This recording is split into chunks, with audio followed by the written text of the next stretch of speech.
Hey guys, and welcome back to Bookum Dano's channel. This is another episode of Peanuts Picks, and today, the first pick is probably my favorite so far, and I don't know how many times I've said that about a book, probably a lot.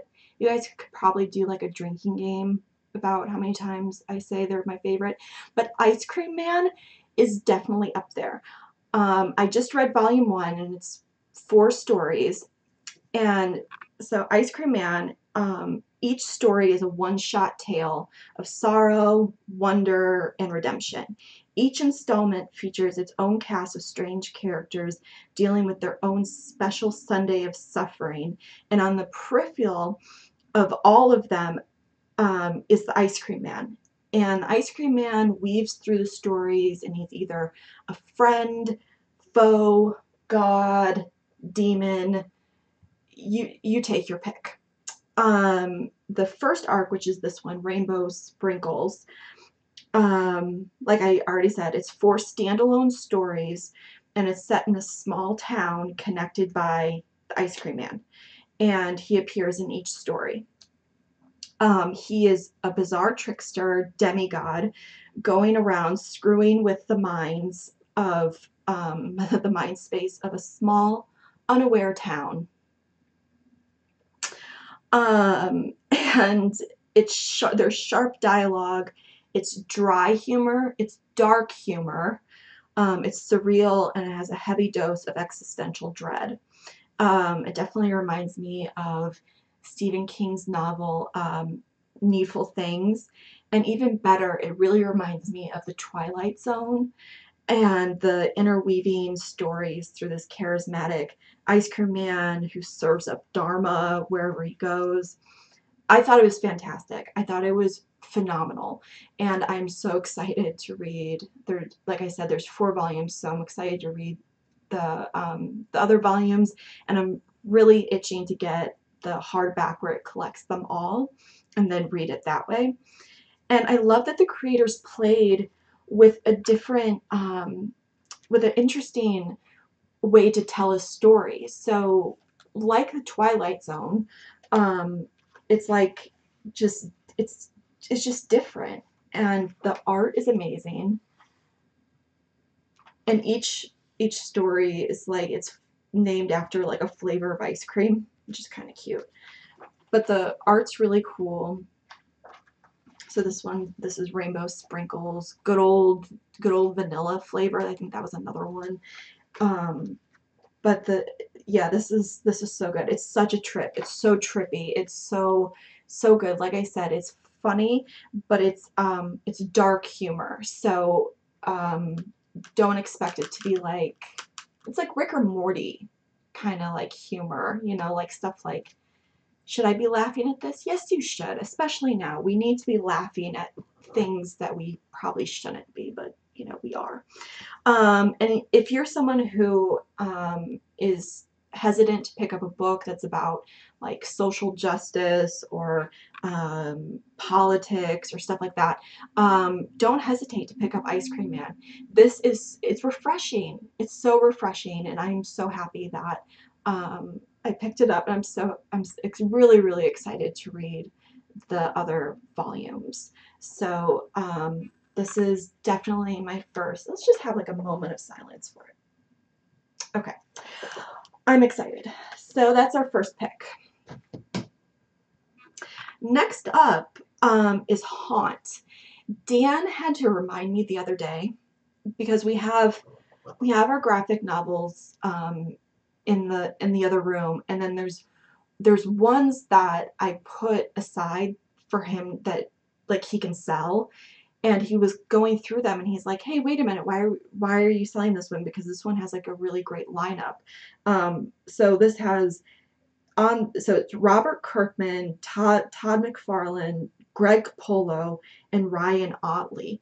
I don't know why I put it aside. I read it years and years ago. I don't know. I don't know why I do the things I do. I don't know, Dan. I don't know, Bookum. I don't know. Okay, so Haunt is based around 2 brothers, one a less than perfect priest and the other a government agent. The men struggle to get along, rarely agreeing on anything. An unexpected accident forces them to work together in ways they never thought possible. Struggling with his own personal demons, the priest reluctantly works alongside the spirit of his recently deceased brother, who possesses him. Together, the brothers form a new superhero, Haunt. Okay, so basically, it's a, one brother is an agent and one is a priest. The agent gets killed and haunts the other, and then their spirits combined, and they make kind of like a spawn-like creature.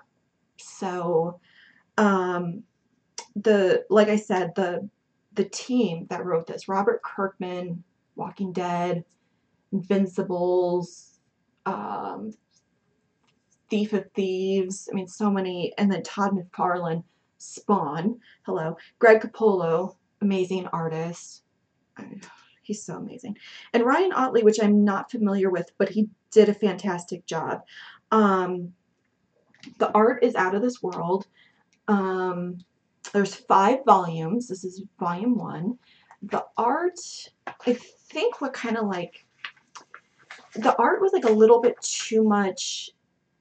It was like Spawn and Venom put together, but the art it's super brutal. So there's Haunt. There's Haunt right there. Doesn't he remind you like Spawn and Venom put together? So you can definitely tell the people that worked on this book, which, you know, is cool. It's worth the read, I would say, because it is really entertaining. The story, oh, there's a great shot. I mean, it's beautiful art. You can't go wrong. It's a really interesting story and concept. It didn't get too high of reviews, but in my very personal, humble opinion, when you're somebody like Robert Kirkman or Todd McFarlane or Greg Capullo, and you're so high up in your field, I think people just tend to compare you to your last work that really was successful, and anything then after, people kind of like, well, they shit on. So I definitely think that this is worth the read, and I'm excited to read volume 2 and 3 and I think, yeah, 5 volumes. It is on Hoopla, so I will be picking those up. Yeah, so you can see the art, and this is Haunt. This is the person that he becomes. There you go, Haunt. Okay, our last pick, The Wake, Scott Snyder and Sean Murphy. Another book that I didn't put aside, but I read a while ago. It won the 2014 Eisner Award for Best Limited Series, and this was another one that Dan, he picked up, and he was like, Sean Murphy's on this one, and I was, you know, you just like never know where these guys are gonna go, what they're gonna work on next. So Wake was really interesting. It's about a marine biologist, Lee Archer. She's approached by the Department of Homeland Security for help with a new threat. She declines, but quickly realizes that they won't take no for an answer. I hate that. No is a complete sentence, people.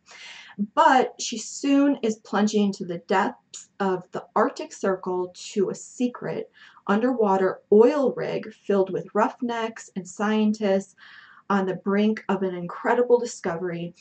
And when things go horribly wrong, this scientific safe haven will turn into a house of horrors on the bottom of the ocean. So like I said, this was a winner of the 2014 Eisner Award, which is kind of a big deal, for the Best Limited Series. It's Scott Snyder and Sean Murphy. You really cannot go wrong with Scott Snyder's writing. He is such a good writer. Sean Murphy, amazing creator as well. Such a good team. So The Wake is essentially two stories. One story takes place in present time, and then the other story takes place 200 years later. Both stories and their protagonists are profoundly linked to each other in several ways, most notably through a mysterious species of aquatic creatures. So part one is pretty much as perfect as a comic can get. It's written really well. The story is really cohesive. It's fantastic. The dialogue and art has like a beautiful harmony together. Part two is a little redundant, but it's still worth the read because now a lot of people didn't really like the part two of the story. And I mean, I understand, and everybody's, has their own opinions about things. That's cool, whatever. Sorry about the glare. The art's crazy. But I think sometimes when the first part of a novel or a graphic novel is so good, and then the second part is just kind of like lacks a little bit, I think people just jump all over it too soon.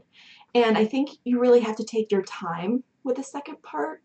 So I hope you guys pick this up and take your time with part two of this book, because the ending has a lot of attention, got a lot of attention, but I feel science fiction serves as a commentary of the human condition. Snyder definitely uses this genre as a catalyst in talking about human nature, how we can better ourselves, improve ourselves and society. So to me, Snyder's conclusion to this was epic. Although not quite satisfying, it aims a lot to say a lot about life and who you are and who we are as a whole. So definitely worth picking up, and take your time with part two, and really think about it. So this is my third pick. I only have three today, but Dan has been working really hard on getting his eBay store up and running, and I'm so proud of him because he's working plus going to school to get a certificate for his job. So he's a busy man these days. So I'm just going to show you a couple slabs that he has on his eBay store. So he has this one that will be going up tonight. This one, I always love this cover. I don't know the prices of these. Check out, his store will be linked below. So that's the first one. I just picked like three that I thought were cool. Ooh, Red Sonja. Red Sonja, yeah. So I don't really know why this is a hot book. Sorry, but it is. And so that won't be offered. And I thought this one was cool. If you guys are Batman fans, Deceased. So he has, like over 20 slabs and comics and things like that. So that is all I have for you guys. Please pick these up, especially, y'all, pick this up. We need a laugh. We need a laugh these days. So I hope everybody is doing well and staying well. And until next time, see you guys. Bye.